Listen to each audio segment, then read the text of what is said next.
Dun, dun. What's up, Obama? What's cracking, dude? How's it going? Oh god, that's loud. Hello. Oh, it's Ethan. it's like really fucking loud right now. What is that?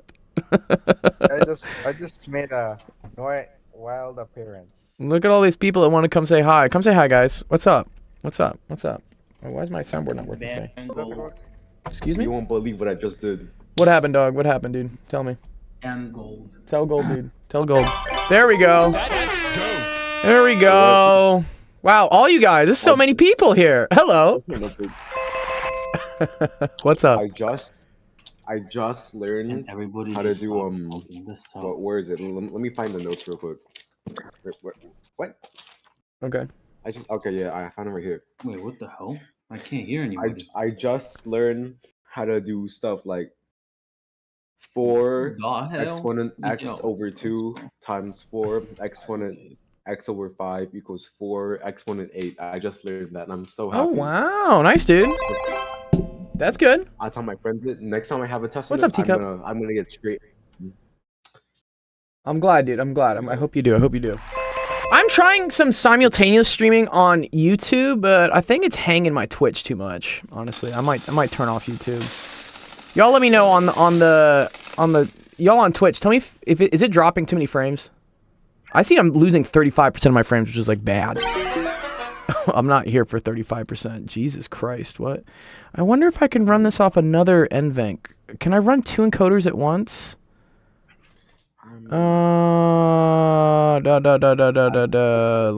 Let me think about this. I'm great. I'm glad you got the good news. One sec. I'm trying to figure out like what I want to do. Ugh. Maybe I can run X264. Let's try this. And then let's run that at CBR 2500. Okay, let's see if that fixes things. Yeah, I hope you guys have a great day. I'm gonna go. Peace. Okay. Bye. Thanks, dude. Good to see you, man. Here, let me make sure this is running correctly. X264 OBS, that's fine. Run the 60 frames. That's okay. I guess we can run 60. I'd really probably like to run 30. Let's just run 30 frames. CPU process. That's okay. Good. All right, and then. Sorry, I'm testing out some new stuff here. I've never ran dual streams using FTP. I know what's his face has done this before. Dawn. I need to ask Dawn what his settings are, I guess. Let me clear this because, dude, what? I'm dropping way too many frames. What the hell are you doing? Yo. What? I've never heard of any words. You haven't heard any of these words? Yeah, RFMTP. Yeah. Okay. You know what I have to? Sorry, I gotta stop this, and then I think I gotta start it again. One sec. Where the hell do I reset my fucking things? Reset the counter. Ugh. One sec. That's my settings. No. We're trying something new. I want to see maybe if yeah, there we go. Cause now we're back. Now we're back to not dropping too many frames. 5903. Still says the encoder's overloaded though. And I'm running a 5800X, which should be great. There we go. 30 frames. Good. Okay, I'm happy with that. Okay, this should be good. All right, cool. Let me start off the stream. All right. Welcome, everyone, to Office Hours. My name is Dr. Gold, Actual Education. The stream helps you with math homework, science homework, all sorts of fun stuff. Hope everyone's Wednesday is going really great. That's dope. Oh, Teacup, cool. Oh, Teacup, you see the YouTube. Thank you. Teacup, how's the YouTube quality compared to the Twitch? Streaming on YouTube? I'm streaming on YouTube now and Twitch. I may try TikTok, but I have to use their own encoder, which is kind of whack. I don't really want to do that. I don't want to use their own like studio software. I'd rather just like pipe Discord OBS out. There's another thing called I guess Restreamio, but it adds like more frames of a delay, and I don't really want to do that because it's already hard enough trying to help students with a delay. Yeah, I think this is better. Okay, what's up? Oh, Destiny's here. What's up? One sec. Yo, what's up, Destiny, dude? Wait, let me get where's my podcast thing? There you are. What's up, dude? How's college life, dude? Yo, can you bring your sisters on to teach me anatomy? You know, my one sister actually just accepted I think it's a fellowship in Philly. So yeah, she's doing the Children's Hospital in Philly. So she will be close to you. 20 minutes from me. It's 20 minutes from you? Yeah, I'll send her over and be like, you gotta go help the people. You gotta go help my students, dude. Nah, navigate to Chop. Yeah, where's Chop? I know Oh. that's where she got it. She got it. How many minutes? 7 minutes, bro. 17 minutes. Okay, wow. Yeah. Send her away. Maybe you need to go do an internship there or something, dude. You can just do an internship over there. All about that today. That's too funny, man. Let's see. Is There we go. Destiny breaking up for you? No, it was a little bit, but he's good. He's good.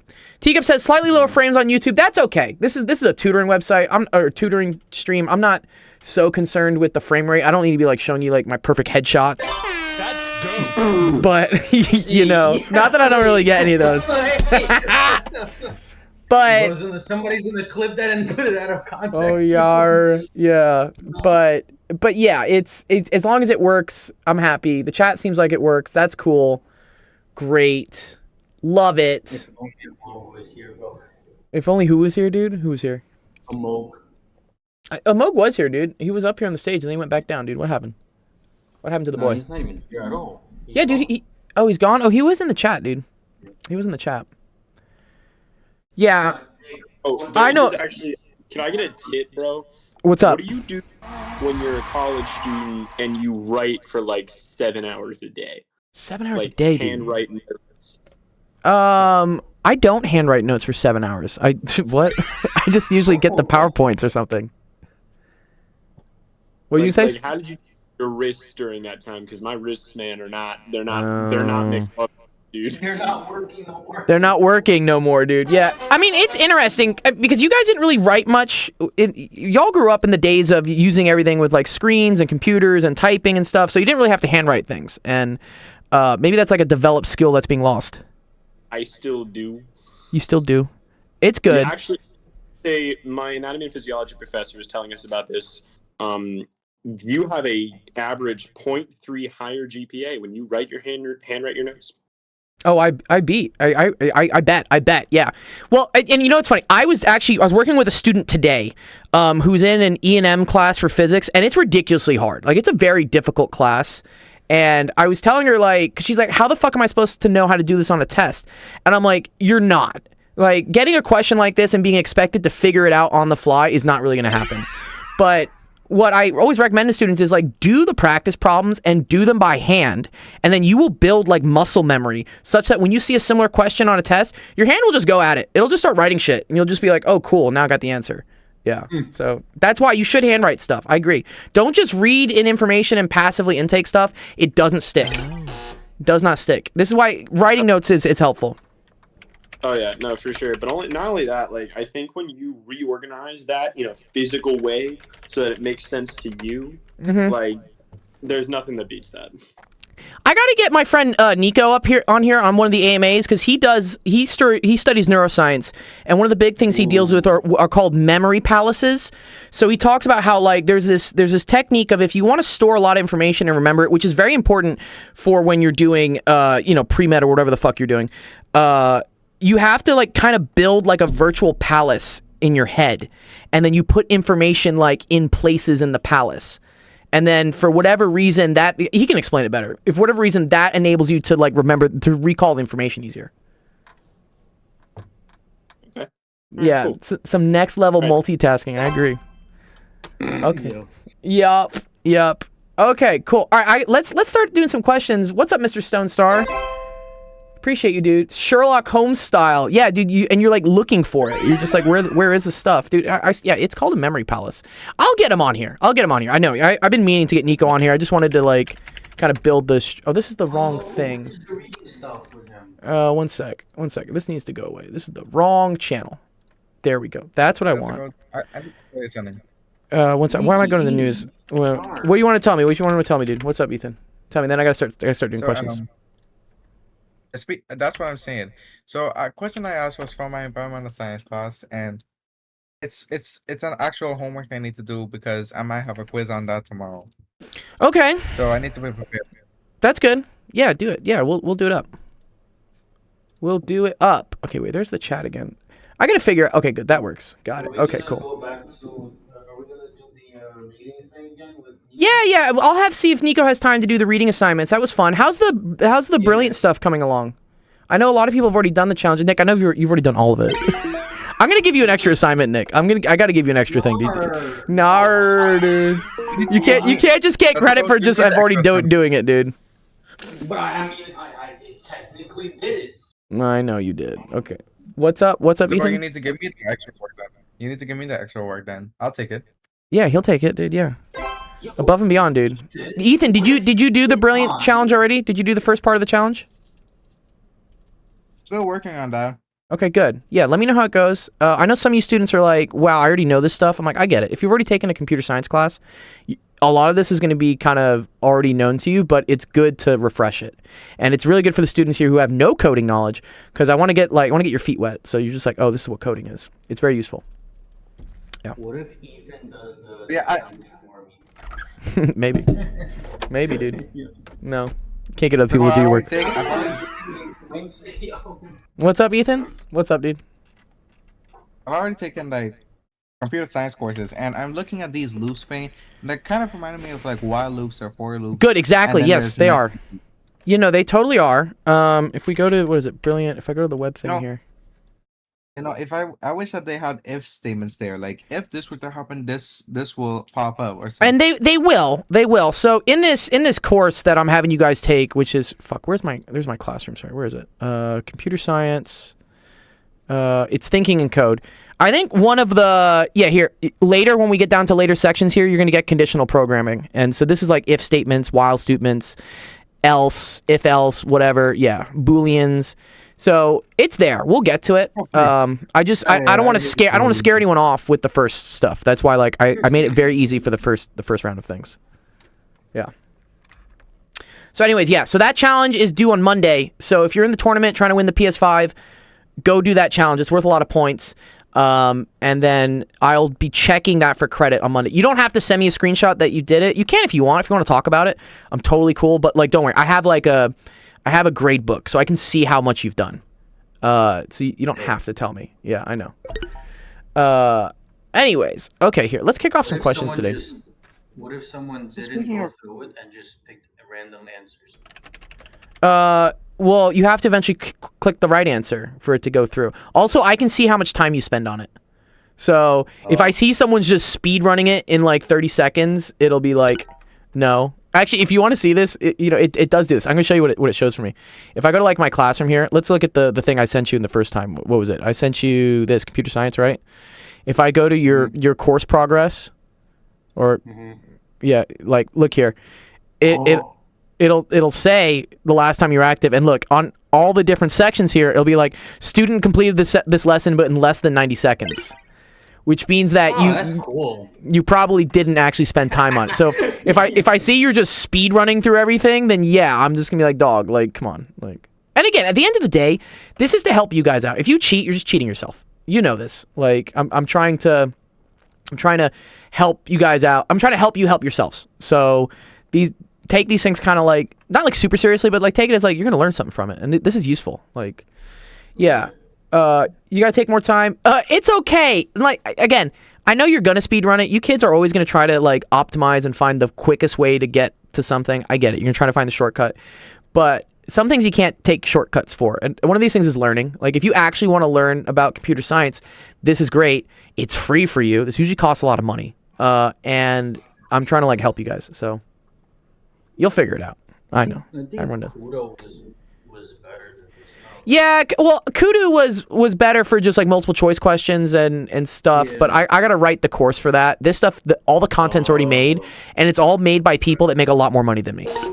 So instead of me spending my time making new courses for you guys and not getting paid for it, I might as well just use this stuff where they're paying people 6 figures to write courses for you guys, and it's free. Yeah. Yeah. But yeah, it does only go up to 11 lessons, QV, right now, but I may add additional challenges. I may do something where I'm like, hey, you pick whatever course you want to do, go through it completely, and I'll give you even more bonus points if it takes off. That's cool. I think we could also do a thing where, I don't know, in the middle of the stream, maybe we do one of the puzzles, and I'll give out bonuses to who gets the answer correct on the first puzzle. I want to start leveraging that material they have. It is useful. And it takes a little bit of a strain off of me having to constantly create content for you guys. Yeah. Okay. All right. Let me see. Is Doggy here? Where's Doggy? Doggy. Doggy had this question. Where's my boy Doggy Dog? My boy Doggy Dog's not here. Yeah, we got Ethan, Taco. Who hasn't asked a question here, but that's in the... One sec. Let me disable this. Wolf Slayer. Oh, that's your friend, Wolf Slayer. Okay, QV. Okay, all the regulars are here. Great, cool. Okay, let's see if Doggy shows up. He posted his question at 1. Okay, Actually, I know I might, Dr. I might be selling time for myself, but Bob has not asked that question in such a long time. that's it. Yeah, let's go through Bob's question then. What's up, Bob? Bob, you want to come up the stage? We'll see if Doggy shows up eventually. Mr. Stone Stats, are you in our Discord? Do you have a name in our Discord? Sorry, there's so many usernames and stuff going around. I always forget like who's who. What's up, Bob? Says find the nth partial sums of the series n equals 1 to infinity. A sub n is s of n 3 minus n 2 to the minus n. Find a to the n. What the hell is this? What? What? What the fuck is this question? Yeah, this is a series. It is a series. I agree, it's a series. But I've never seen it as like partial sum of a series. Okay, wait 1 sec. If the nth partial sum of a series is... Okay, the sum is 3 minus 2 over n. Find the series and find what this... I guess what the sum of the series is. Oh, okay. Uh-huh. If the nth partial sum, I believe, means... So if I have, for instance, like a sub n equals 1 to infinity, right? This is going to equal a1 plus a2 plus a3, right? And so if we stop here and I add up these, this is called S3. Okay? They're telling me that if I go up to ... a sub n, that the sum of these, S sub n, is equal to 3 minus n times 2 over n. Wait, no, sorry, over 2 to the n is what they're saying. Okay. And they want, from this information, to be able to tell what the pattern is for the series. Okay, is this a special geometric series? I feel like it is. Maybe. There's some limit to text I see. There's some limit to text. No, there's no limit to text. You can say whatever. That of course is useful when you want to solve problems, but I don't know. Just feel like the root of information is not here. Yeah, I agree here. There's not like the most, I'm confused what they're trying to teach you here. Honestly, I mean, this is how I describe it. This is a cool thing. This is what a partial sum is, but I guess we're trying to see, oh, you're talking about brilliant. Oh, sorry. Useful when you solve problems. I don't know, feel the root information. Yeah, I agree. That's cool that, oh yeah, Mr. Stone, I haven't gone through all the brilliant stuff. I've only done a couple of those things. I applied to work there actually at one point. I got to like the second round of interviews. But yeah, they're focused more on like adult learners, so I think they're mainly focused on like practical applications of things. That's probably what they're doing. But also I feel like this doesn't give any root information either. So, okay. Let's see. I think there are some common sums of series that we need to know, Bob. Let's try to find that, okay? Like common series sums. Let's just see if any of these like look like some patterns, right? No, that's not anything useful.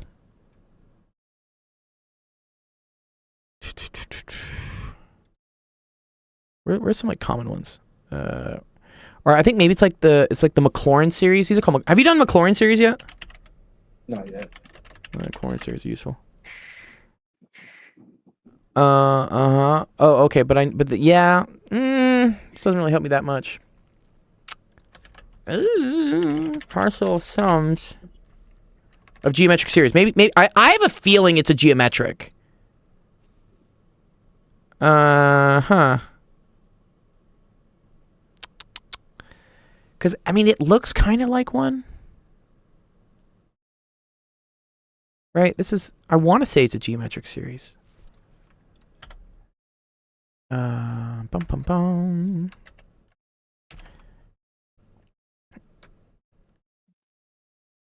Three minus, yeah, but that n is weird.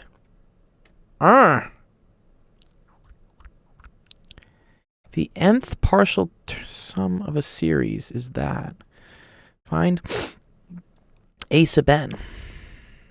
Because I see something to the nth power, and I'm like, okay, cool. I know that's geometric. But then I also have a times n on here. Oh, man.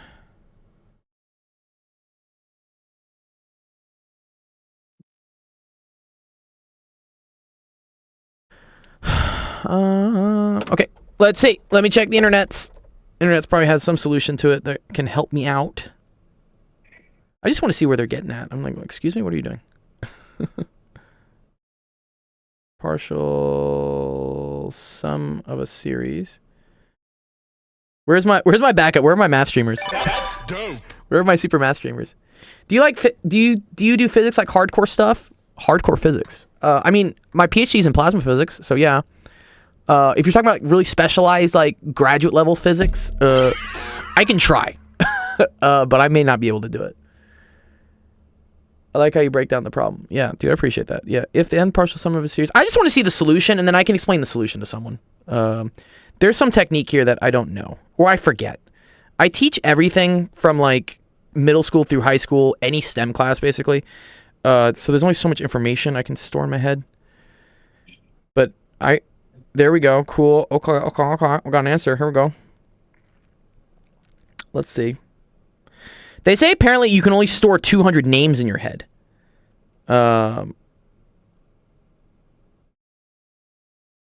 Okay. If the nth partial terms. Oh. Ooh, I think I know what this may be. One sec.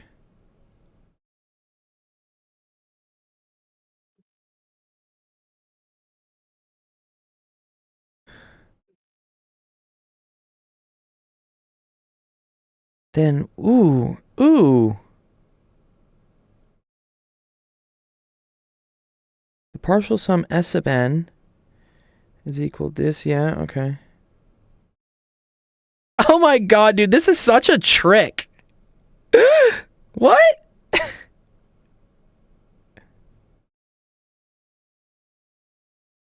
Oh my god, dude, what? Yeah, okay.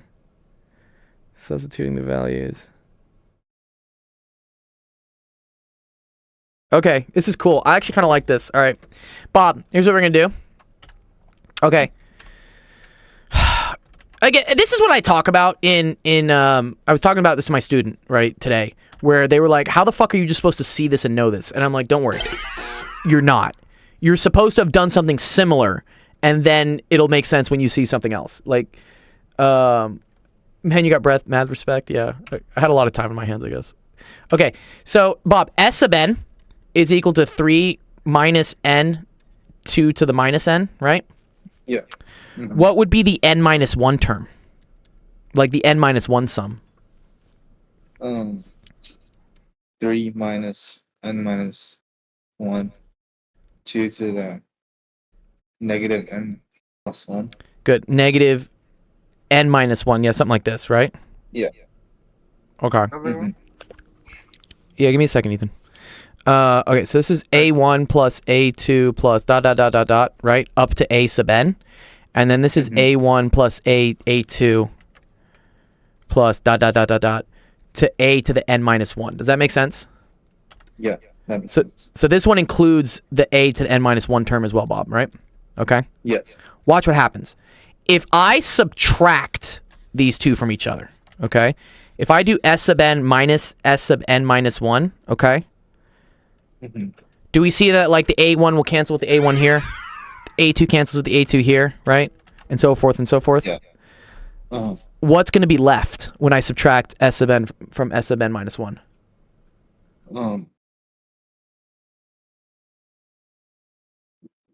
Shouldn't it be just be a sub n minus 1? A sub n is going to get crossed out from both of them, right? Oh, You see, this is a sub n. Yes, good. That's dope. Yeah, so look at this. So this, right, is going to be equal to a sub n. This is kind of cool. So the difference between the sum of going all the way out to n and the sum of going out to n minus 1 will be that last a sub n term. That's actually a very cool trick. It's a very fucking cool trick. Yeah. So now I do the math for this, right? So now let's subtract this from this. So watch. So this is 3 minus n, 2 to the minus n, subtracted from 3 minus n minus 1, 2 to the minus n minus 1. Okay? Hopefully some things cancel here. I hope. Okay. Right off the bat, right? 3 minus 3 is going to cancel out. Good. This becomes negative n, 2 to the negative n. Ew, negative, negative. That's positive n. 2 to the negative n. Oh my god, this is kind of messy, but whatever. Okay, negative n minus 1. Right. Minus, minus, positive. And then minus, minus, minus, which then it says minus 2 to the negative n minus 1. Okay? Okay. And then how do I break up 2 to the negative n plus 1? How do I break this up? 2 to This is- the negative n times 2. Good. 2 to the negative n times 2 to the 1. Right? Cool. Okay, so all of these things, you're right. No, you're right. These things are all going to, it's 2. It's times 2. Right? Because 2 to the 1 is just 2. So this is going to be negative n, 2 to the minus n, and then this is going to be plus 2n, 2 to the negative n, minus 2, minus 2 times 2 to the negative n. Okay? Uh-huh. Okay. Do these cancel? Please. A sub n is equal to this. Let me You're make left sure. with one of them. I'm left with one of them here, right? Yeah, this is just going to be equal to a single n to the negative n minus 2 to the negative n. So then that's n minus 2.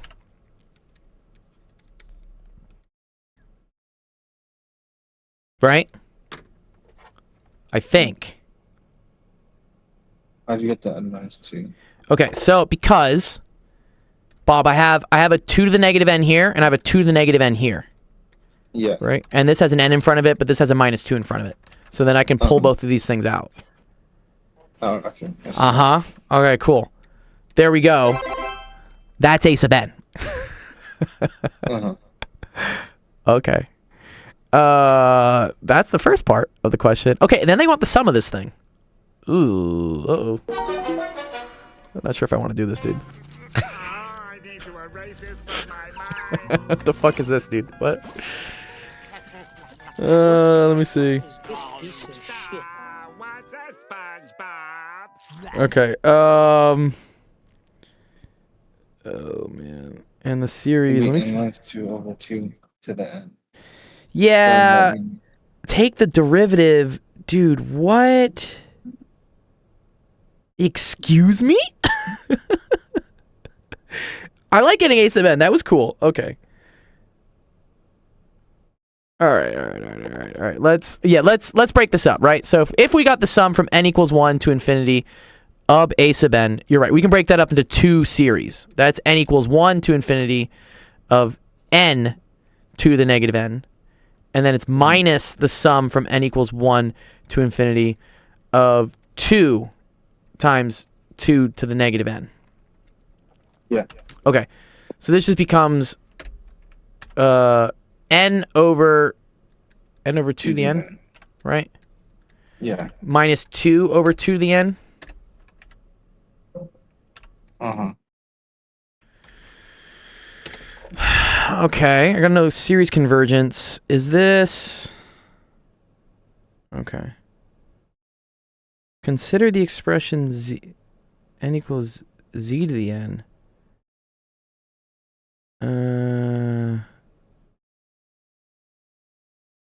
Cn is that. Multiply both sides by z. So that's equal to 1/2.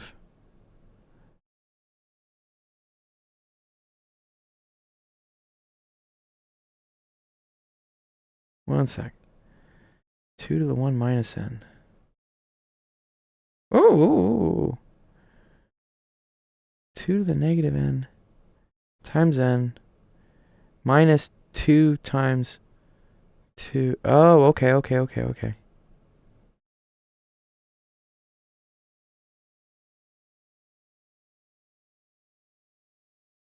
Uh-huh. It's kind of... So, I think we had a thing for a geometric series, right? What did we have for a geometric series? Was it this? Yeah. Okay. 1 minus r. Is that a geometric series? Yes. Oh, okay. That's n equals 1 to infinity. That's equals 0 to infinity. Where is it from n equals 1 to infinity?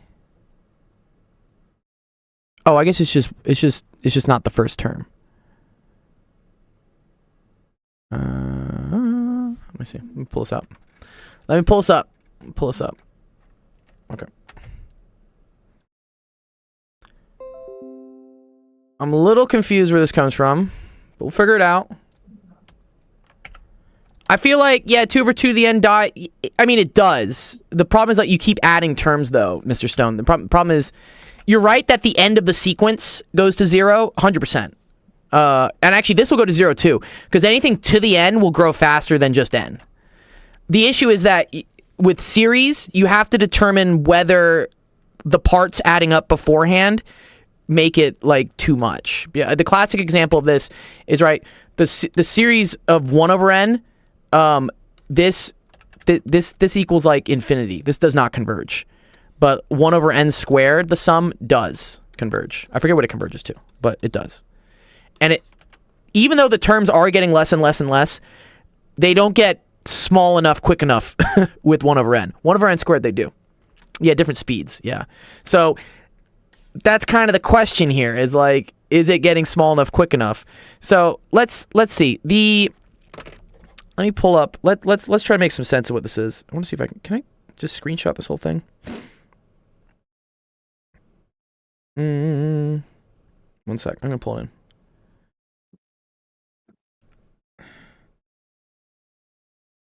It's a cool explanation this guy has, but again, I don't know how you would get this on your own, Bob, because I would be pretty confused. I'd be like, excuse me. One sec. Let me post it in here. I wouldn't have even got to this. You want to what after this? I wouldn't have even got to this part. Well, hopefully you now see the trick of, right, just take the series at n and take the series at n minus 1 and then subtract the 2 to get the a sub n. I mean, this is a very cool trick. I should have known this trick, but this trick is very useful. Very good one to know. Again, this is something that now is in your toolbox, so when you have to do it later on a math test, you don't get screwed.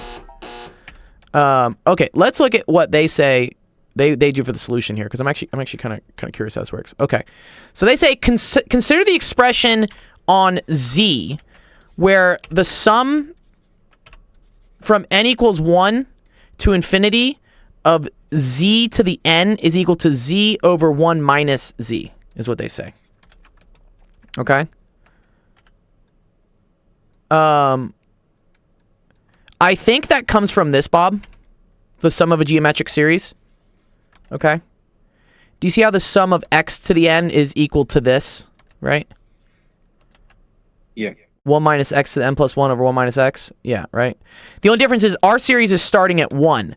So the one that starts with here, k is equal to 1, is equal to the series that starts at 0, subtracted from the 0th term, which I believe is just 1, right? You see how that if I do this to the 0, well, no, sorry, it's just 1 minus x, sorry.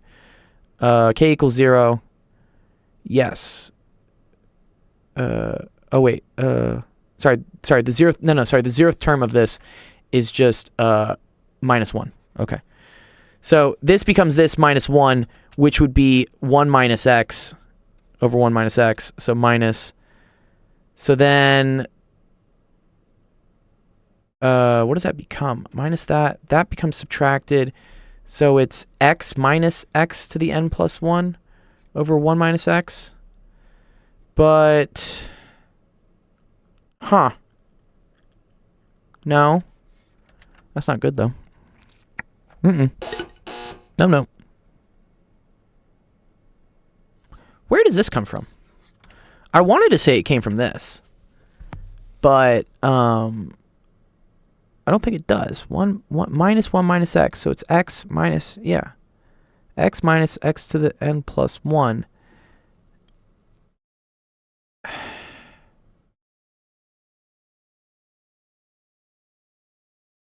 They just made it up? I bet they did.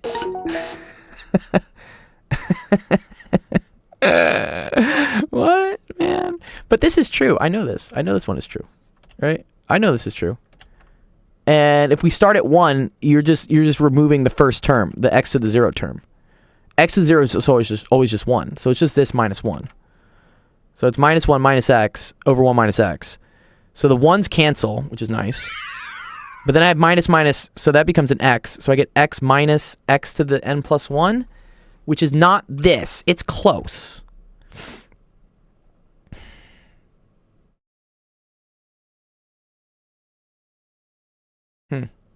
Okay. Okay. Assume this is true. Have you seen this, Bob? You ever seen that, like, z to the n is z over 1 minus z? Have you seen that before? Have you not? No? No. I haven't seen either. Okay. They say, okay, let's assume this is correct. Okay. Then the derivative of this with respect to z, okay, ddz, is going to be n z to the n minus 1 is equal to,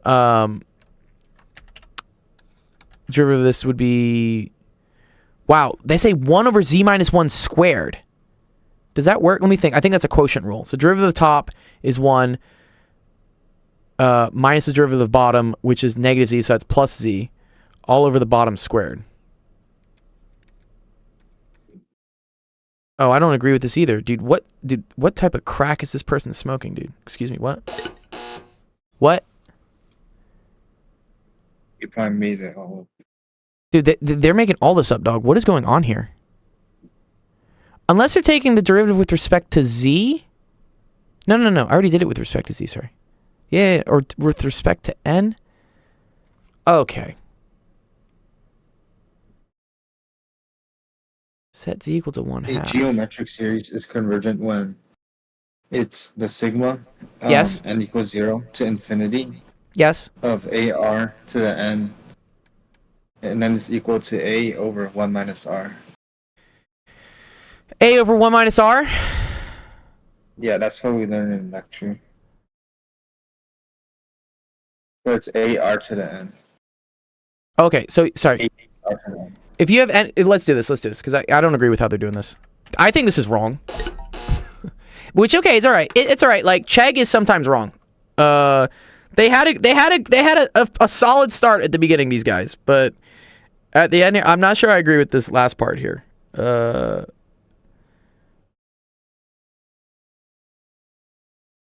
Oh, they just do L'Hopital's rule? Bro, can you do that? That's not taking the derivative. Well, because it's infinity over infinity, technically. Even if they did L'Hopital's rules, it would be 1 over negative 1. Okay, so we agreed this was correct, right? Yeah. A sub n was that. And then what do we want? We want from n equals 1. Okay.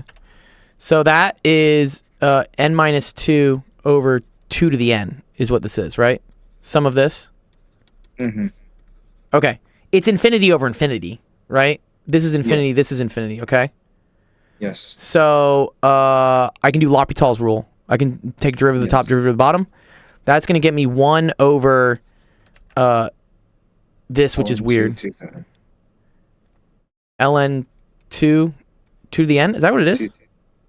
Believe so. Yeah. Yeah, I think you're right, actually. You are right.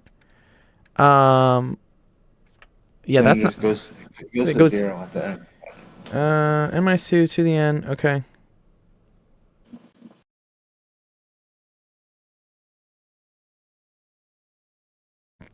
Dude, what are these guys doing? What are these guys smoking, dude? N to the N is X. Uh-huh.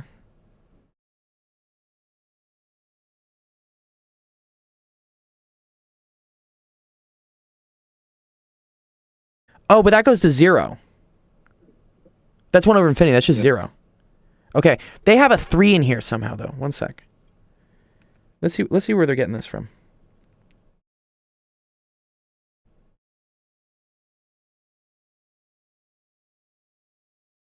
Let me see. You're good, doggy. I'll get you next. One sec. Let's just see. I want to see how they're doing this. Okay, so I think it's just 0. The solution says 3, though, but let's see why that is.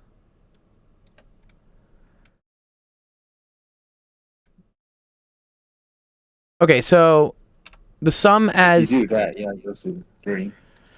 Oh, okay. The sum from A to N, right? Oh, we already said that, right? Did we do that? Sorry. Oh, they go back to this. They go back to this. Okay, right? This makes sense, right? This is this, right? Yeah, A of N is S of N. Well, sorry. This, no. N equals 1 to infinity. A sub N is equal to S of infinity, right? Oh, yeah. Yeah. Which is equal to the limit as N approaches infinity of 3 minus N over 2 to the N. Okay, cool. And then, yes, you could L'Hopital rule this, or as I was saying earlier to Mr. Stonestacks, I You just see know it. anything to the N grows faster than to the N. That goes away. Your answer is 3. Wow. Okay. Nice. This is one of the hardest ones. This is one of the harder questions I've done, dude. I liked it though. I learned something. But I mean, this goes to show, dude. I was like, what the hell is this solution, dude? And also, it was wrong. Oh, yeah. this one. This was wrong. And I agree, dude. The whole series should not have gone to 0. 'Cause you can just see it here, right? As N goes to infinity, I gotta have at least a 3 in there. Okay, but their A sub N was right. Okay, so here, let me put like a big X over this so I don't have that as part of the solutions. Let's just like no. I was like, no, that's wrong. No. Yeah, let's get rid of all this. This stuff is garbage. We don't need this. I don't need this as well. I don't need this. I don't need this. I'm okay with this. This thing was okay. Okay, cool. Let's download that for you. Nice. Little getting the brain warmed up. Okay. Bomb 1, 2, 3, 1, 2, 3. Good. Cool. Let's throw it in there. Good. Nice. Okay. You're welcome, dude. Get you a bomb coin too. All right. Doggy, what's up? You haven't asked a question. I'll do yours. Are you here? You're in the chat? I think I'm ready now. Okay, good. Nice. You're ready with what? What are you ready with? You ready with your question? Yeah, I already have posed my question a long time ago. Okay, good. All right. I'll do yours right after I do doggies. Let me do doggies. 'Cause, I haven't worked with him like in forever. Okay. Doggy, are you the guitar guy that just shreds in our Discord? You the shredder dog? You the shred guy?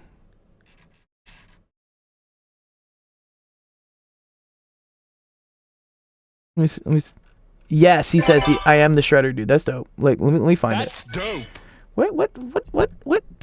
Which one is that in? It's in like music class or something. We have so many channels in this Discord, dude. I'm trying to remember like which one it is. Like which one is the music one? Music class. Yeah, there we go. Let's see. You were shredding some stuff earlier. Oh, so we got people playing the piano. That's really cool. I like that. Piano's dope. There we go, dude. Here we go. My Discord is it's overflowing. It's like too much encoding. Anyways, yes, very cool, dude. Yeah, I think my Discord's like getting hammered with all the video processing right now. But yes, dope. I appreciate your guitar playing. It's pretty cool. Okay. Determine whether the two triangles are similar. Okay. Which ones? Which two triangles are they? Doggy, which ones are they? There's got to be a little bit more information in the question. I assume they're talking about maybe this one and this one. Is that where what are the two triangles? Those two. Okay, they say these two are similar, and these two. Okay. That is. I don't think that's going to work by side angle side. Side angle side means that you have to prove that the sides of triangles are the same. And then you have to prove that they share an angle, and then that, you know, the usual way we do side angle side is if I have something like this, right? And let's say, for instance, I know this is this, I know this is this, I know this is this, this is this. Then by isosceles triangle, I know this triangle is this angle is equal to this, and then I have a side angle side, and here I have a side angle side. That works. Okay. This one, if we're doing like this triangle and this triangle, the issue is like I need to prove their sides are similar, but they're not. Or their sides are congruent, sorry, because I got a 10 and a 12 and a 14 and an 18. I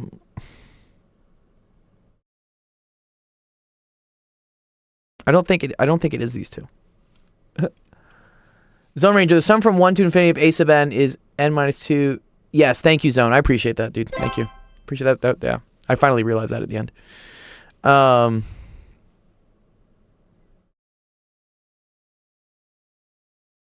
Ooh, yeah. Oh, scheduler has it. Sorry, Con. Yeah, schedule has it in the Discord. That has it in the Twitch. Okay. When in doubt, one sec. Let me just Google images this question. It'll show up. Wait, I don't need to see this. Excuse me. Go back.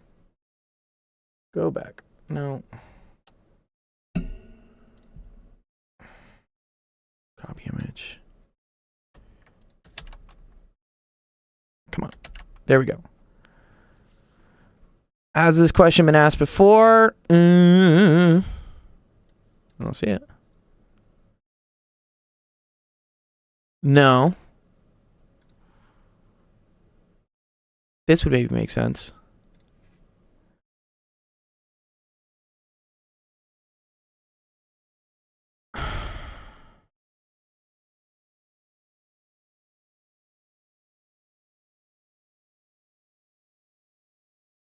Okay. I mean, I don't think you're going to prove it by side angle side.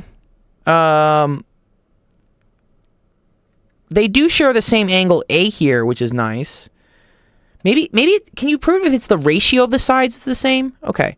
So for triangle like ACD, you have AC is equal to 24.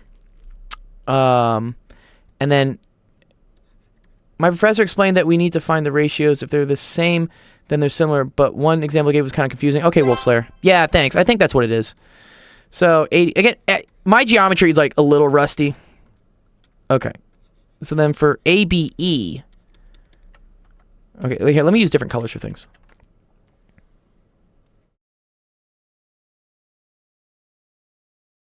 Okay. And then we got this. Okay, so for ABE, you have that AB is equal to 10 and AE is equal to 12. Okay, so then I could maybe say if the ratio of these, of like this side to this side is the same as the ratio of this side to this side, then the sides are similar. I thought you had to prove that. Yeah, I thought you had to prove that the sides were congruent, not that they're similar. But let's check it out. The other. Yeah, okay. So, okay. 20 to 24 is 10 to 12, okay? Okay, I agree with that. Yeah. So, for instance, if I do the ratio of this side to this side, that's equal to 20 over 24, which is equal to 10 over 12. Excellent. Good. Okay, cool. Which is the same as this side to this side, but they're the opposite sides, right? Here it's the right one to the left one. Here it's the left one to the right one. Any of my geometry experts, I need to look up actually what the formal definition for sine angle side is. But yes, and then they do share the same angle A. I agree with that. So that part of the side angle side I'm cool with. But you have to also, I guess you can show that the ratio of the sides is congruent, Wolfslayer. I think that's what you're talking about, right? Okay, so let's look up side angle side theorem. Two corresponding sides and two triangles are of the same length, and the angles of these sides are equal, then the two are congruent. Okay. So that's for congruent. Okay, we're not proving they're congruent then. Okay, for similar. Okay, if the two sides of a triangle are in the same proportion of the two sides of another triangle, and the angle inscribed by the two sides are both equal, then the two triangles are said to be similar. Okay, cool. Okay. All right, this makes sense, doggy. Yeah, okay. Sorry, I sometimes forget that similar and congruent are two different things. Congruent means they're like exactly the same size, exactly the same angles.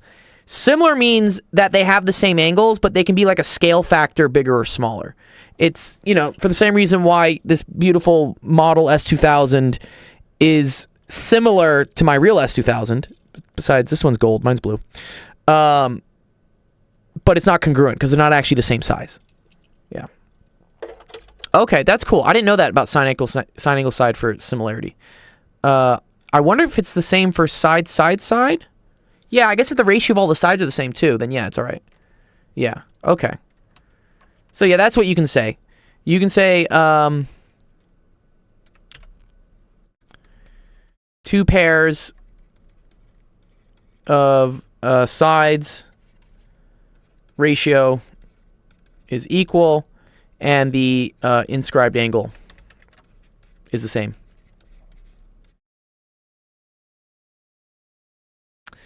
Is the same, then it's similar. Yeah. Where was this? Where's this thing?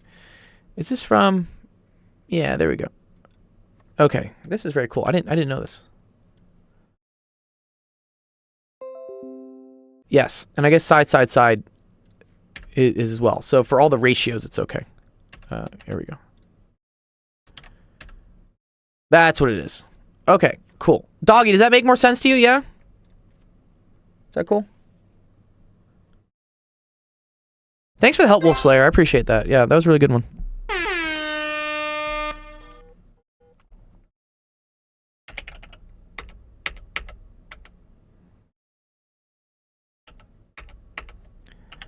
All good.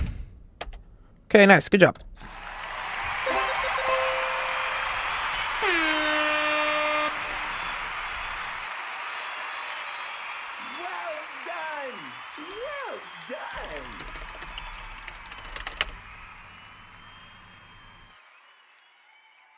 Here, there you go. There's that. Yeah, there's the screenshot for it if you want it. Yeah. Yeah, do you see it, Monkey? Yeah, it's some geometry proofs. Thank you so much. Yeah, cool. You're good, dude. All right, Ethan. What was that? What's your question, Ethan? The one you posted here, dude. Nice, Yeah. dude. Okay, what'd you post? I gotta read this first. Dun, dun, dun, dun, dun, dun, dun, dun, dun, dun, dun, dun. Okay. Draw and explain directional, disruptive, and stabilizing selection graph. Oh, what is this? What is? Stop it. Yeah, I do not understand this. This is in your class. What class is this in? Environmental science, my elective. Oh, okay, okay. Well, let's look it up. Directional, disruptive, and stabilizing. Stabilizing and okay. Directed and disruptive selection graphs. I imagine it has to do something with like predator prey or something. I guess so. Hold on, I can send you a screenshot of what they have on this book. Oh, here we go. Here we go. This online PDF. Oh, this is cool. No, I got it here. Population genetics. Directional selection is a mode of negative natural selection in which an extreme phenotype is favored over other phenotypes, causing the frequency to shift over time in the direction of the phenotype. Oh, I see. Okay. Under directional selection, the advantage increases as a consequence of differences in survival is independent of the dominance of the allele. Okay, this is cool. There's actually a lot of cool science to this, actually. I like this. Here, the different types of a genetic selection. The x-axis is the type of the phenotype, and the y-axis is the variables, the amount of organisms. Group A is the original population, and B is the population after the selection. Oh, okay. Here, let's just grab this whole thing. This is actually kind of cool. I like learning like basic biology stuff. I think it's pretty cool. Because at the end of the day, we're all animals. So it's cool to understand our biology of why we do things and what happens. To try to figure out like this crazy world that we're in. Wait, where did I put this thing? Where did this picture go? Sorry, what? I thought I copied this. No. Ugh. Fuck you, dude. What? Thank you. Copy. There we go. Okay. All right, let's go through this. This is actually kind of cool. I feel like you're a genius, Dr. G. No, I get pretty stupid on the weekends. I like to learn, though. I think you're all geniuses. Everyone can be a genius. It's just a matter of how much time you want to go into, like, figuring stuff out, you know? I think everyone has different levels of perseverance that they want, you know? Some people give up pretty quickly, which is totally understandable in your generation because you guys just swipe on things all day. But if you can fight that, I think y'all can all be geniuses, you know? You just have to, you gotta want it. It's kind of the thing. Okay. I have another diagram with showing whatever these selections are. Do you want me to show you? Yeah, you can Okay, you can hold send on, a screenshot of it. I think what they talk about here, right, where they say this is directional selection. So if this was your regular population, let's say this was a measure of I don't know, height, okay? Let's say height is usually normally distributed, right? There's like an average height, and then there are people that are shorter and the people that are taller. Cool. All right. And let's say height is not really like, it's not dominant, which means like being really tall or being really short isn't the dominant allele. This goes down to genetics, where the big one is with like eye color. Like for instance, having blue eyes is a recessive trait, so you need 2 of those recessive traits from a mom and dad in order for the kid to have blue eyes. If you get the brown gene from either one of them, even if the other one is blue, brown takes over, and you'll always have brown eyes. So Why always like that? That's just Like, how why it's can't it be a mixture. Yeah, there can, and they're definitely, and again, this is a simple example when I'm talking about blue eyes versus brown eyes, because you know there's also hazel, right, and there's also some other degrees, so it's not that simple, but that's just like the example they always use. You're right that eye color can have a mix, and I believe that's called, oh man, what's the mix of dominance called? That's another biology term. So mix of dominant alleles, incomplete dominance. Yes. This is what they call it. Incomplete dominance example. I got the diagram I want to show you. Okay, did you post it in the screenshot so I can see it? No, I posted it in the office I was showing. Oh, okay, cool. Okay, I like that. That's cool. That's a cool image. One sec, let me open it. Okay.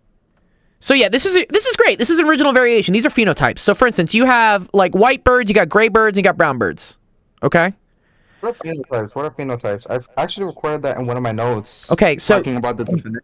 good. So genotype, I'll show you, is this. Genotype is the actual alleles, is what it is. Can I open this?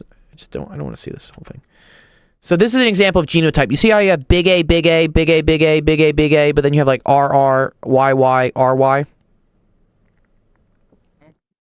Or let me do a different one. So because that's like a double allele. Let's do eye color allele chart. This is the okay, but don't do. Can I just do the simple one, bro, dude? Excuse me. Okay, whatever. Fine. I thought there's a simple one for just brown and blue, damn it. I don't need like double sex linked fucking alleles here, please. Here, let's go. Simple allele Punnett squared square. Okay. Okay, this is what I want to see. Okay. Or you know, there we go. This is what I want to see. Okay, thank you. This is simple. All right. Do you see this? Do you see this? Do you see this, Ethan? Yeah. Okay. On the left here would be like mom, and on the top here would be dad. Okay. These are like two, like mom and dad. Like you have a mom and a dad, probably. Well, you have to. Yeah, if you're talking to me, you have a mom and a dad. Yeah, obviously. Yeah, I know. But I don't know these days. But okay. So your mom and your dad each have genetics, right? They have code that is written into their DNA that makes them the way they are, okay? The fact that your dad is a guy and that your mom is a woman, that's also code that is written into what are called alleles here, right? Okay? Okay. Now, when your mom and your dad have you, like when you were born, your dad and your mom mix the code is what it is. So your dad will give, for instance, one copy of what his set of characteristics are. Your mom will give her set, and then through random mixing in biology, you will get a one half from one part and one half from another part, but you don't know exactly which part you're going to get. Okay? True. And this is why there's variation. This is why, for instance, if you have any brothers or sisters, you probably look kind of similar, but there are differences. And the differences are that when your like genetic thing was mixed together, you got different parts from each person. Okay? The classic one they like to do here is eye color. Let's say that your dad is brown-eyed and your mom is brown-eyed, okay? The fact that their eyes are brown, that's called a phenotype. Which is something you have in common? No, not something you have in common. Phenotype is the physical display of a gene, is what we say. Okay, so here we would say, let me get a different color here. Okay, so here brown eye is what we call a phenotype. Okay, phenotype is like what do the genetics look like in the real world? Okay. The genotype in this case is big B, little b, okay? Which is what? It means you have a dominant B allele and a recessive little b allele, okay? This is dominant. This is what we call recessive means if a dominant one is present, this one doesn't get expressed, okay? Like it's weaker, per se, okay? So, because your dad has a big B and a little b for his genetic genotype in eye color, the big B, and this is what they always say. They say like big B would code for brown, okay, little b would code for blue. But because there's a big B, the blue doesn't get expressed. And his eyes are brown, okay? If your dad had blue eyes, that would mean he would need little b, okay, as his pair of genes, of alleles, okay? Because that's the only way blue eyes can happen, is that your genetic pair has to be little b and little b. Because if either one of those were a big B, the big B would dominate. That's why it's dominant. And then the eye color would just be brown. And the eye color is the phenotype. Okay? Are we following? I know it's a lot. Yeah. Okay. All right. I'm actually. Okay, so here's what happens. Your dad has a big B and a little b. Your mom has a big B and a little b. And each gives only one to form the eye color of the child. Okay? So there are a bunch of different combinations with how this could happen. Okay? So your dad could give a big B and your mom could give a big B, which would mean that the child, you, would have big B, and this is what's called the genotype. Okay? Okay. Does that make sense? Yeah, you're really making this confusing. Well, okay. Well, I'm trying to make it simple. Let me think. Trying to think. Okay. Let's say you're with some friends, okay? And each one of your friends has a red card and a black card, okay? And you go to each one of your friends and you say, hey, give me one card at random. And you go to the other friend and say, give me one card at random, okay? What are all the different possibilities you could get of those two cards? I do not know. Okay. Well, let's say like friend 1 has a red and a black, right? And friend 2 also has a red and a black, okay? There are a couple different combinations that could happen here, right? I could get a red card from friend 1 and a red card from friend 2. So what would my two cards be? That's red. Just red and red, right? Cool. Okay. Or I could get a red card from this person and a black card from this person, right? And then I would have red and black, right? Or I could get a black card from this person and a red card from this person, and I would have red and black again. Or I could get a black card from this person and a black card from this person, and then I would have black and black. The way to express this, Ethan, is with a Punnett square, which we've done for FOIL before, right, for math. So let's say we have red, black, red, black. This will give you all the possible combinations. Do you see how if I do this and this, I get red and red? If I do this and this, I get red and black. And if I do this and this, I get red and black. And if I do this and this, I get black and black. Does that make sense? Yeah, that's kind of making sense now. Okay. Do you see how there's like kind of a higher probability of getting something, right? Because out of these 4 things, right, there's only one chance of getting black and black. There's only one chance of getting red and red. But there's 2 chances of getting red and black. Do you see that? Mm-hmm. Okay. Yeah.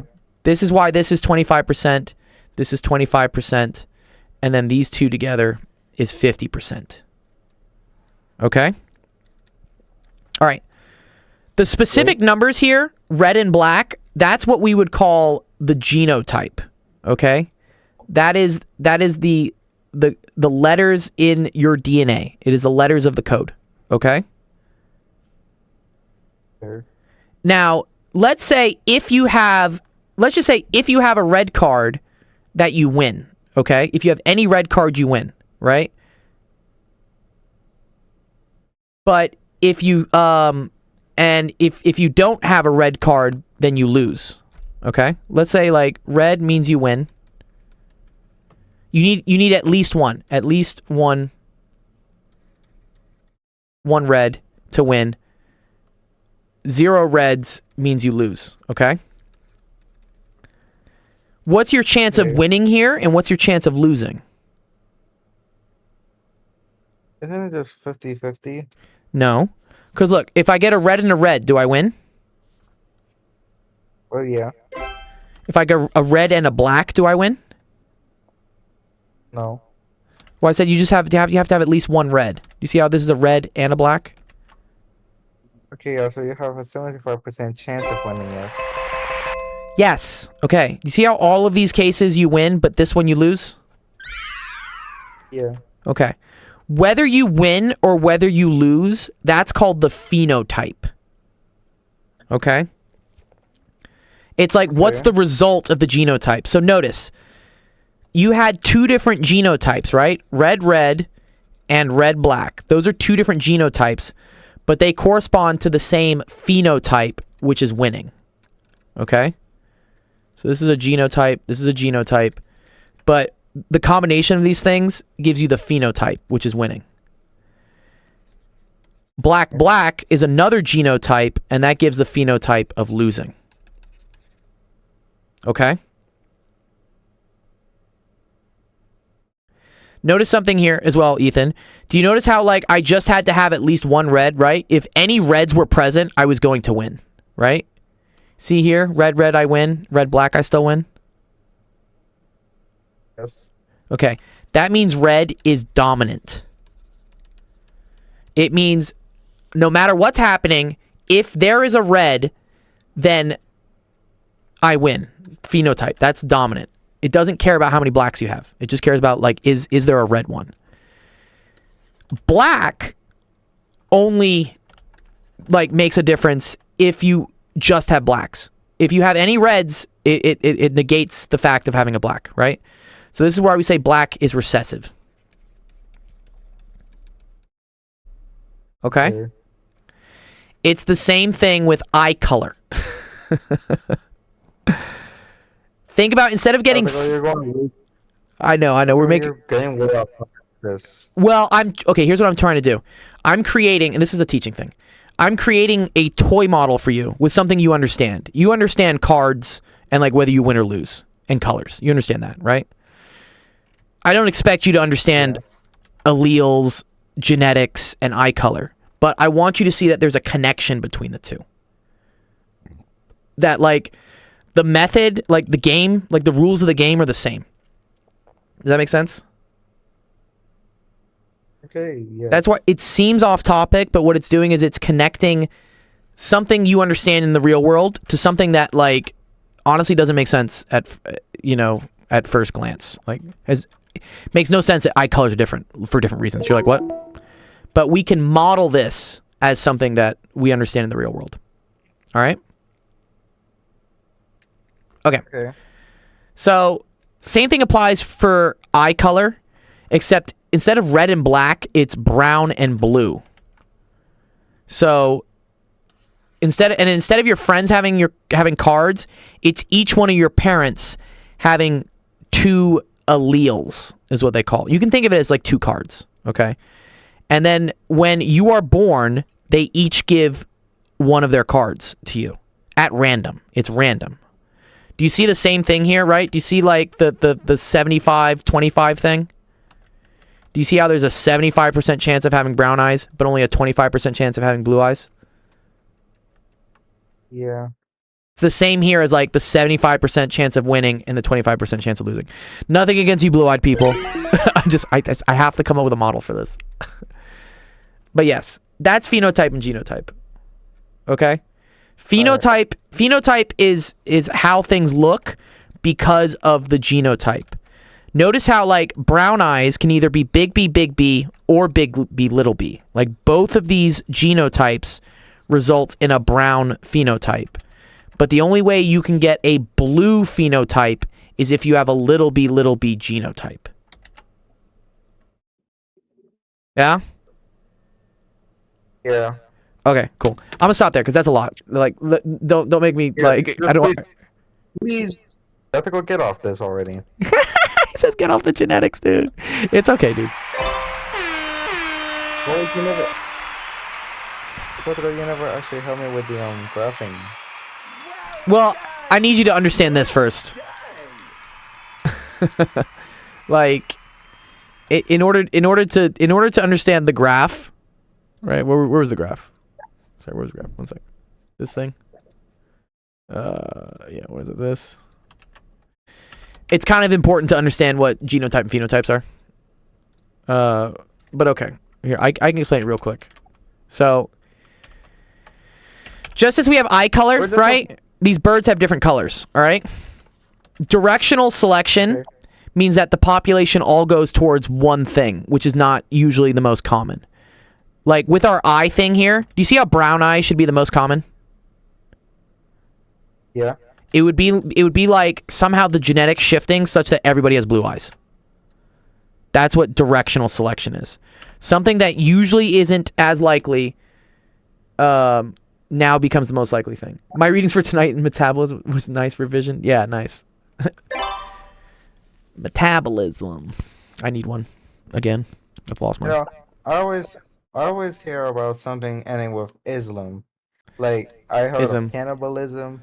Yeah. It just I don't know what ism means. It's probably like a system or something. That's what ism means. Yeah, but I'm also reading a book about called Animal Farm, and apparently the animals make up a new word called animalism. Yes. Animal Farm's good.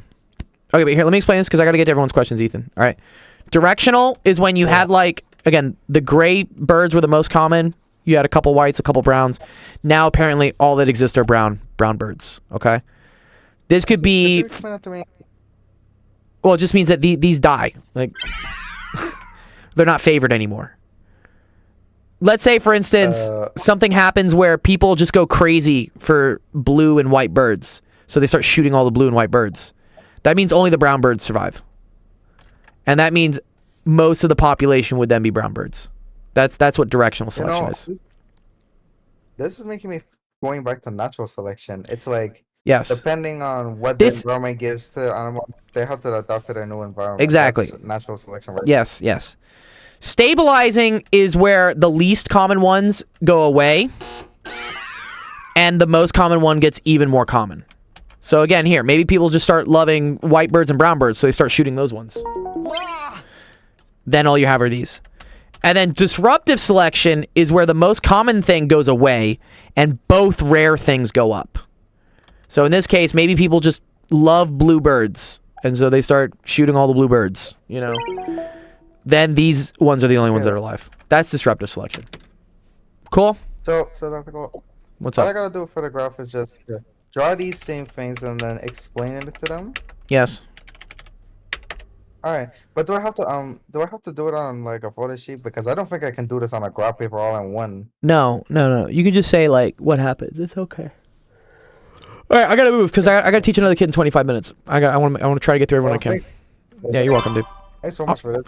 Yeah. Hopefully this was helpful for other people. Like, if you haven't taken biology yet, or if you have and you forgot, I hope the genotype phenotype thing makes a little bit more sense to you. Okay, let's see But, you know, screenshots. I wanted to take science, but I couldn't get to learn biology. Apparently, that same person who was roasting about Mm-hmm. AP classes, it was like he was roasting about AP biology. Like, why mitochondria? I don't know what's that word. It began with mitro. Uh-huh. Yeah, apparently that's like why it's the powerhouse of a cell or something. I don't know. Yeah, mitochondria. Yeah, that's right. We'll get to it later. Wolfslayer, where you at? I gotta run quick. Sorry, I can't chit chat too much because I want to get through as many of your questions as I can. But I have to teach another student for money because I have to pay rent. If you don't want me to pay rent, go donate. If you don't want me to work to pay rent, you can go donate. It's for your little brother. That's okay. That's good. That's nice. You're gonna go teach your brother something? Okay. We're trying to find angle X here. Okay.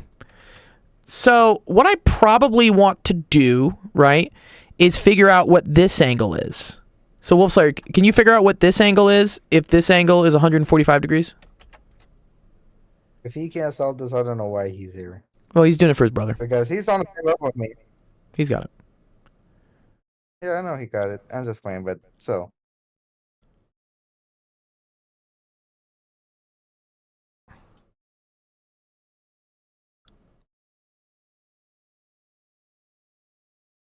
I know it's a straight line. What's the total angle in a straight line?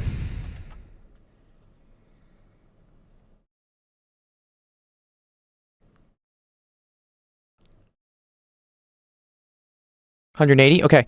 So if this is 145, what is this? We all got to go up to 180, right?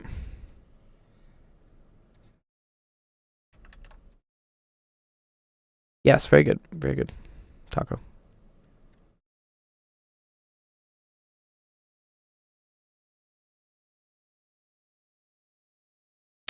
Good. I think it's 145. I see 145. Yes. So that means this angle here is going to be 35 degrees. Okay.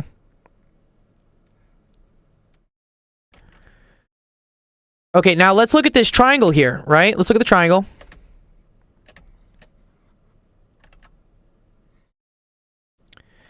I know this is 35, right? I know this is 90. Do you see how I could figure out what angle X is? How can I figure that out?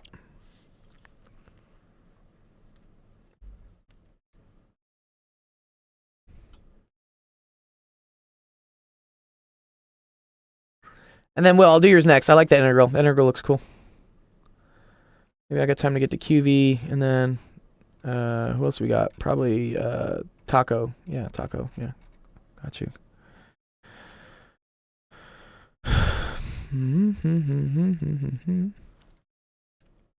What's up, Zach? What's going on, dude? We were doing some complicated stuff earlier. What was I doing? Oh, this. Partial sums and things. Doing this. Yeah. this was a lot of fun. I had to remember that if you subtract two partial sums, you get the a sub n term. That was a pretty cool question. And then we did some genetics. Okay, he says 55. Okay, so no. So, Wolf Slayer, remember that in a triangle, the total angle is 180 degrees, right? So total is equal to 180 degrees inside the purple triangle, right?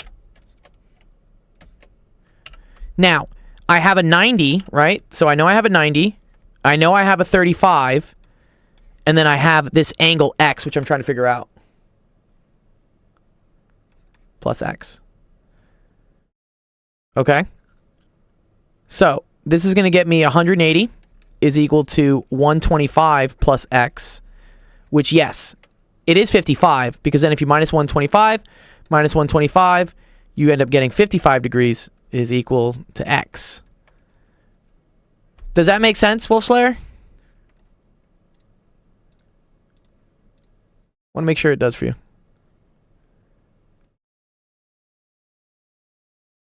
He still doesn't understand. Okay, well, what does he not understand? Okay. He understands that this one is 35 degrees, Wolf Slayer, right? Well, here's a good thing. Do you understand? So here's the best thing, Wolf Slayer. If we make sure that you understand, then you can teach your brother. And that's the best way to know something. The best way to know something is to teach something, right? Once you understand it, and if you can teach it to someone, then you really know it. Yeah, I was thinking about that. Well, so let's make sure you understand it, okay? Do you understand that this is 35, right? Because this whole thing was 180. And this was 145, right? Okay. Do you see how we have a new triangle here that's being made? This purple triangle? Right? Do we see that purple triangle that's being made? And that this angle X is like this part of the triangle, right? It's this part. And we know that's what this thing right here, this little arrow down here, this corner. We know that this thing is 90 degrees. Right? Good. Okay. So the sum of all the angles inside the triangle has to be 180. Okay? So that means this one plus this one plus this one has to be 180. Good. So 90 plus 35, that's 125. And then you're like, plus whatever else has to get me to 180.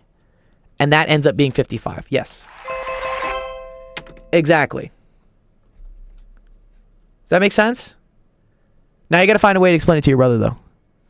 Okay, good. Nice.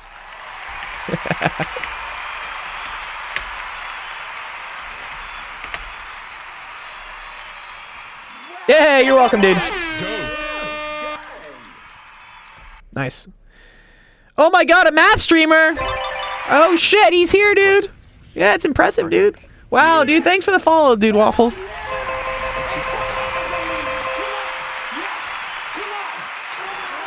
Yeah, another math streamer. Go check out our other math streamers, Waffle Walrus. There's a whole community of us. There they go. That's all of the guys. They're awesome. They stream math. They do even higher level math than I do.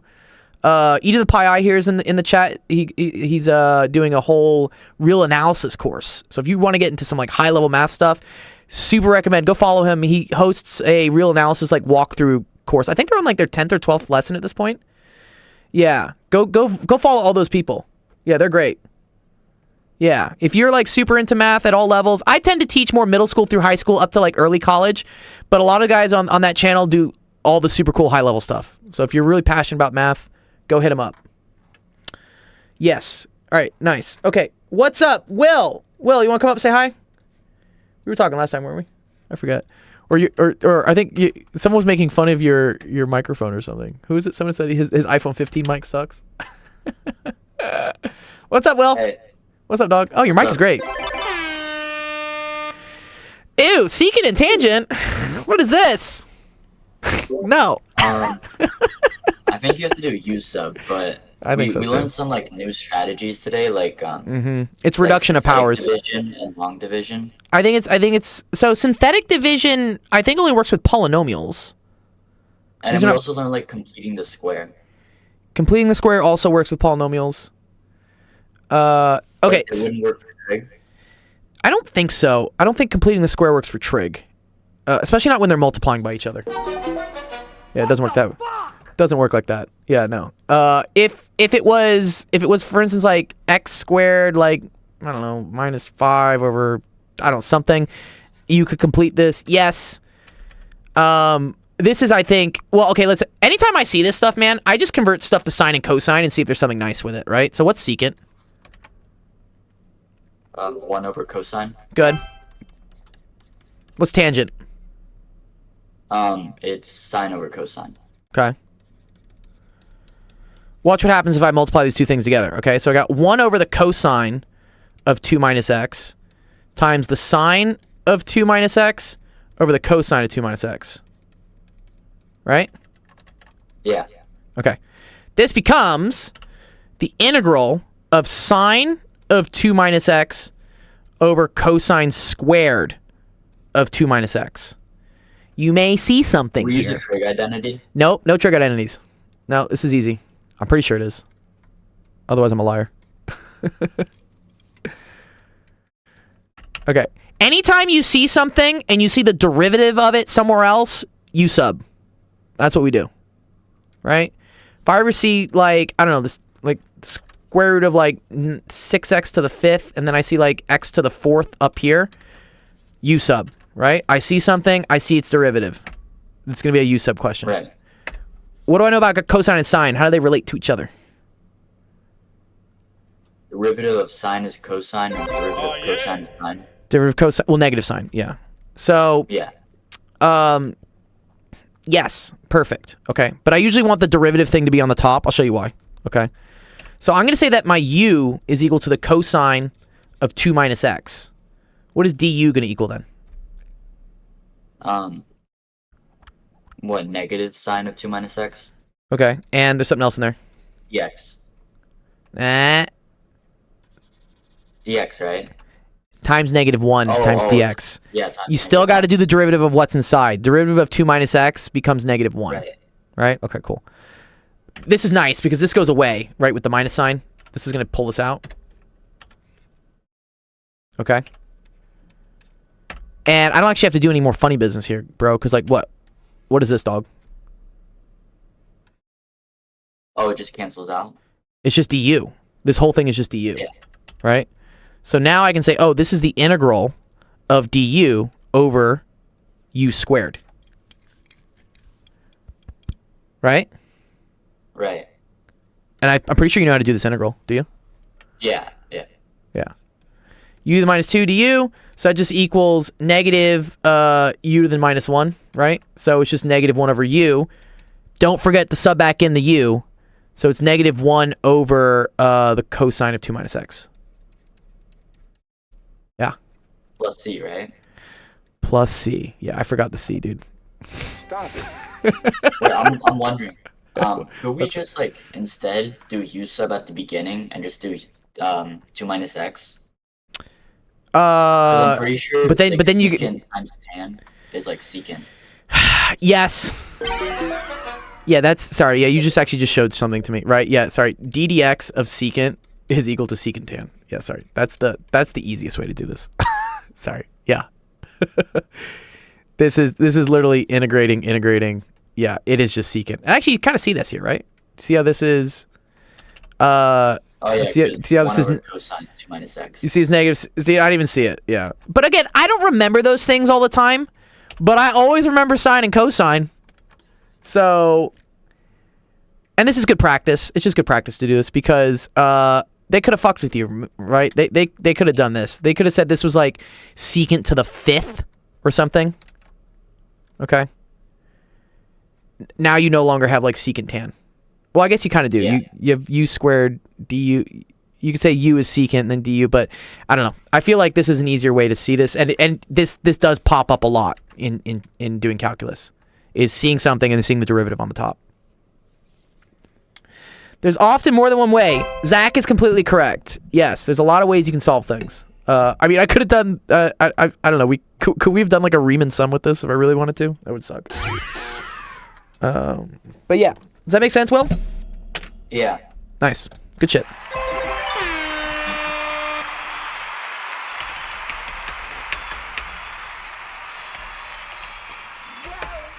All right, chugging along. Let's go. I got 15 minutes. QV and then Taco. I got you, dude. We're gonna do it. QV, let's help you out, dude. Okay, write a balanced nuclear equation for each of the process indicated. The isotope thorium-234 undergoes 2 alpha emissions. Cool. Okay, so in order to do these, QV, I first got to know what all the particles are. So, radioactive particles chart. Or, yeah, where is it? There we go. It's these.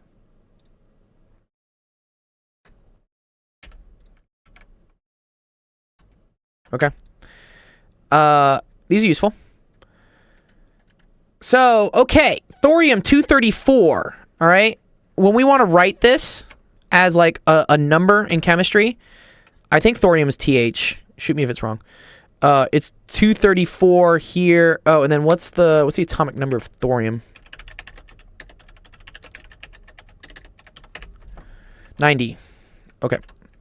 So this is how we write this. We write this as 9234.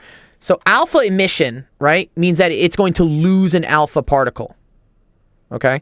So this is going to react to lose an alpha particle, which is 42 this plus whatever's left. And this is just math. It's just simple math is what it is.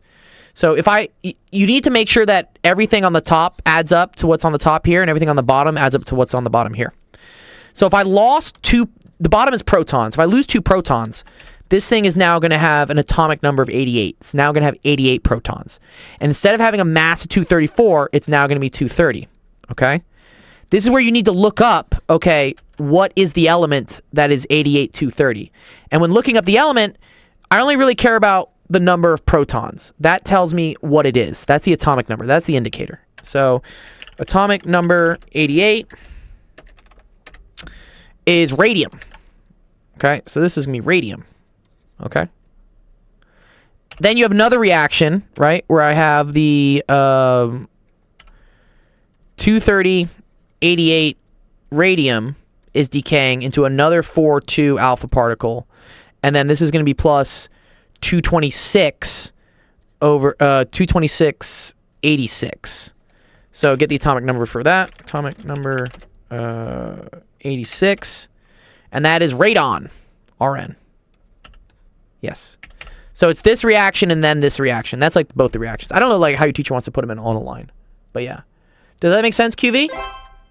Yeah?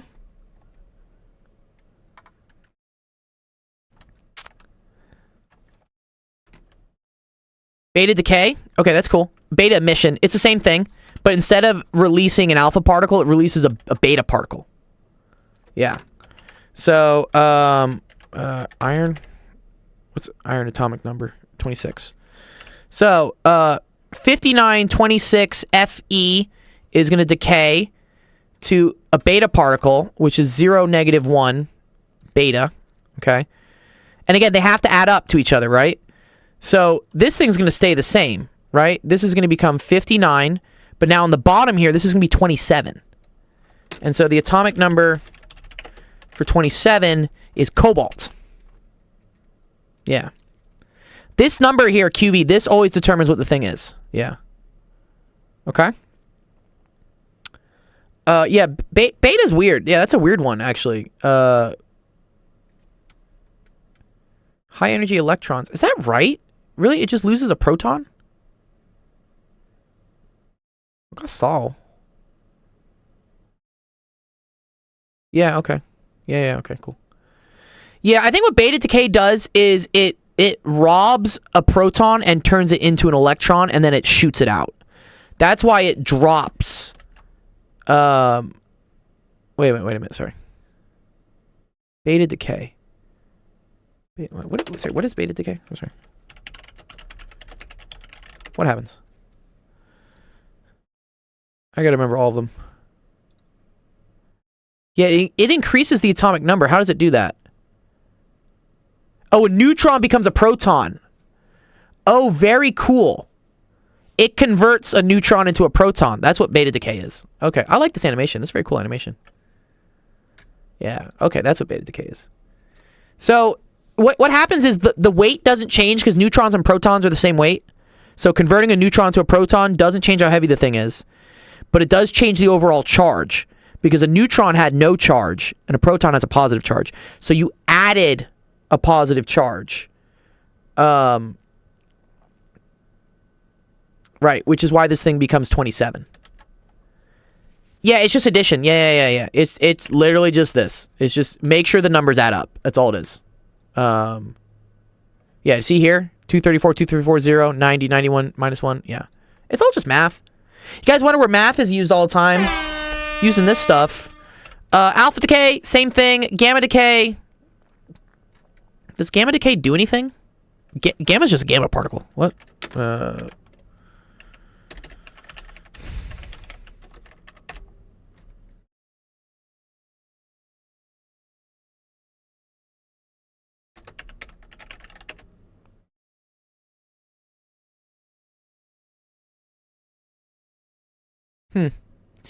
Yeah, I think it just turns into the same thing. But now you use this 0, 0 and use this gamma thing. Gamma decay. I don't think it changes. Yeah, see here? Yeah, gamma decay is just like a... Oh, here, this is great. This is what we want. You want this as well. Yeah, this. This kind of like shows you all the different things. Alpha decay, yeah, right? Gamma decay, nothing changes because it's just a 0, 0.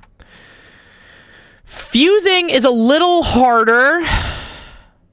This is fusion. This is what I wanted to do in grad school. I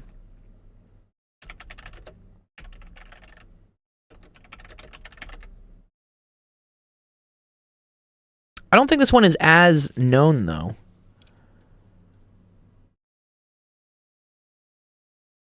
This is the classic one for nuclear fusion, but here, fusion equations.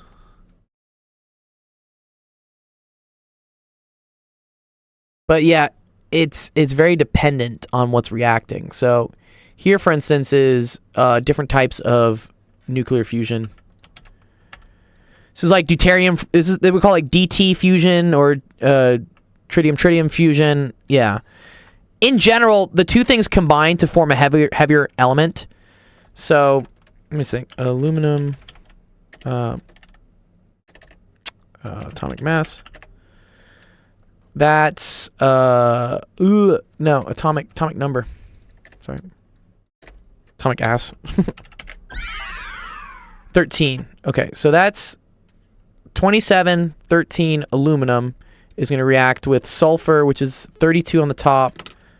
Sulfur 16.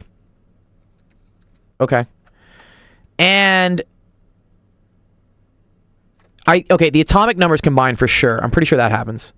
So you get 13 plus 16, which is going to be 29. So atomic number 29. That's going to be copper. Okay. And then the issue is what this is going to be, because usually you release a neutron in fusion. This is how like fusion works. It's like the neutrons go bouncing around and stuff. So I'm not sure exactly what this is. If it was like the most basic answer here, I think this is just, you just add these up. I think this is just going to be 59. But depending if there's another like neutron or something, this number may drop. So this may be like 58. This one isn't as, I don't think as like well defined. The other ones are easy. But the fusion one is dependent. Because as we see here, there are a bunch of different types of fusion you can do. Copper's mass. So it's like 59. Okay. Cool. Nice. Good question there, QV.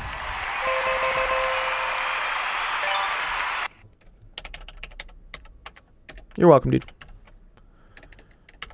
All right, Taco. I got 5 minutes. Let's do it. Thank you for waiting. Where we at? Hour 40? Actually, not that long. Usually we got like 2-hour streams. I know, I just have to teach. I got a lot of kids to teach today. A lot of taxes to pay soon, which are not going to be nice. Okay, let's... I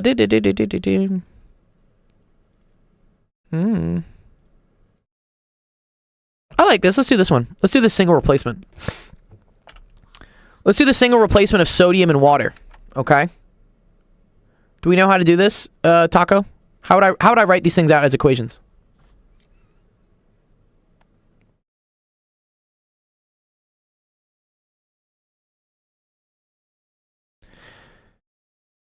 This is going to be sodium, Na, plus water, which you should know, Taco, right, is H2O.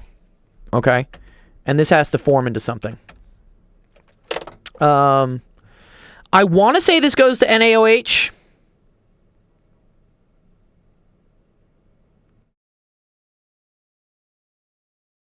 Yeah, it does. Yeah. So with single replacement, this is a weird one here, actually, Taco. Because you would think that the Na is just going to replace the H's and it's going to become NaO, but this is wrong. Another way to think about water, H2O, you'll do this a lot in chemistry, is you don't think about it as H2O. You think about it as H bonded with an OH. Where hydroxide is like a polyatomic ion. So now what happens is this switches with this, okay? To give you NaOH plus H. But H usually doesn't want to live on by itself. It's usually H2 is what it is. Hydrogen is what we call a diatomic atom, which means it wants to chill with, it needs a pair. It needs an H2.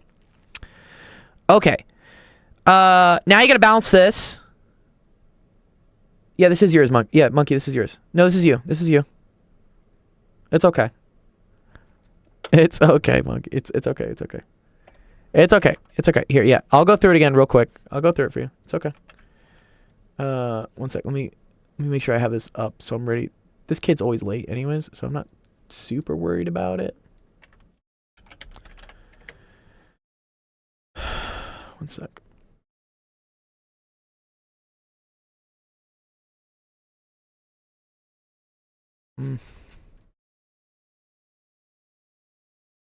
Okay.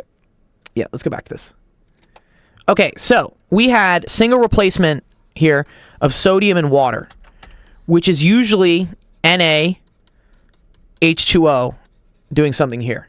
You know single replacement, if I have A plus BC, this usually turns into B plus AC, right? These two usually swap. Okay? It's tempting to say that Na is going to swap with the H2 and we're going to get like NaO plus H, but that's wrong. Okay? What I want you to do whenever you see water is think about it as an H bonded to an OH. This is hydrogen bonded to hydroxide. Okay? In this manner, the Na is only going to replace a single H in the front, not an OH. So since these are going to swap, you're going to get NaOH. Okay? And then the other thing that's left, right, is the H. But H doesn't want to just be by itself. It's going to be H2. Okay? Now to balance... so I got 3 hydrogens here, which is bad. We don't like that. So let's just try to like boost some numbers, right? I can put a 2 on this. And then I think I can put a 2 on this and a 2 on this, right? 2 sodiums, 2 sodiums, 2 hydrogen, well, 2 H2O. This is 4 hydrogens, which is good. I got 2 here, that's 4. And then 2 oxygens, 2 oxygens. And you're good.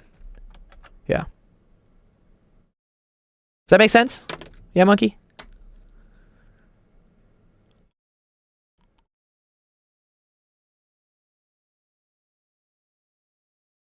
Nice. Good job.